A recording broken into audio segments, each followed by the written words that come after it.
Pas siang bersama saya Rahmat Ibrahim, saudara, kepolisian mengimbau warga yang tak berkepentingan untuk tidak hadir dalam demonstrasi yang akan digelar Gerakan Nasional Pengawal Fatwa MUI berkaitan dengan sidang kasus dugaan penodaan agama.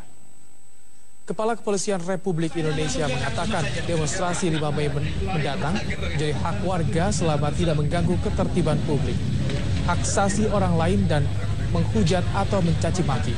Terkait aksi demo yang membahas independensi hakim dalam sidang kasus dugaan penodaan agama, kepolisian menjamin keamanan agar mekanisme persidangan bebas dari tekanan. Ya, nanti kalau pertanyaan langsung ke... Yang tidak perlu tidak usah hadir. Kalau yang merasa perlu jangan mengganggu. Kemudian ikuti pasal 6 Undang-Undang 998. Dan yang penting sekali saya pikir ya, demo ini hanya menyampaikan unjuk rasa, bukan juga untuk melakukan tekanan kepada misalnya hakim ya dan lain-lain. Hakim tentunya bebas untuk mengambil keputusan dan dijamin undang-undang berdasarkan minimal 2 alat bukti dan keyakinannya, dan sekaligus pertanggungjawaban yang bersangkutan memutus kepada Tuhan Yang Maha Kuasa. Jadi pertanggungjawaban hakim itulah kepada Tuhan Yang Maha Kuasa. Menurut rencana aksi 55 Jumat besok akan menyuarakan soal sidang kasus dugaan penodaan agama dengan terdakwa Basuki Cahayapurnama. Sejumlah pihak termasuk ormas Islam terbesar di Indonesia menganggap demonstrasi tak perlu dilakukan dan sebaiknya warga menghormati proses hukum yang tengah berjalan.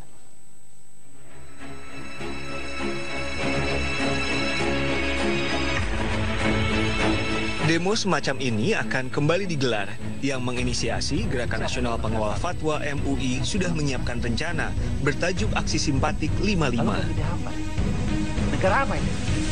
Aksi Simpatik 55 hanya bertujuan untuk mendukung independensi Mahkamah Agung dan seluruh jajarannya, termasuk tentunya Ketua Hakim Majelis Hakim dalam kasus penodaan agama. Kami tidak sama sekali pada posisi ingin menekan. Pak Hakim yang mulia, Hakim yang terhormat, putuskanlah berdasarkan nurani hukum. Ini rutenya. Massa akan berjalan kaki dari Masjid Istiqlal menuju Mahkamah Agung di Jalan Medan Merdeka Utara yang dekat dengan Istana Merdeka Jakarta. Sejauh ini kepolisian belum mendapat pemberitahuan.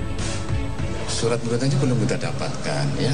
Setelah ada surat pemberitahuan, tentunya nanti akan dianalisa oleh intelijen di situ. Salah satu organisasi massa Islam terbesar di Indonesia, Muhammadiyah, menghimbau agar semua dapat menahan diri. Kita utamakanlah proses hukum itu, karena sesungguhnya masyarakat sudah sangat letih dengan berbagai macam persoalan yang selama ini terjadi, terutama yang berkaitan dengan kasus Pak Basuki Cahayapurnama. Tak ada yang salah dengan menyampaikan aspirasi, namun ada proses hukum yang juga perlu dihormati. Sidang putusan kasus dugaan penodaan agama akan berlangsung 9 Mei mendatang. Tim Liputan Kompas TV.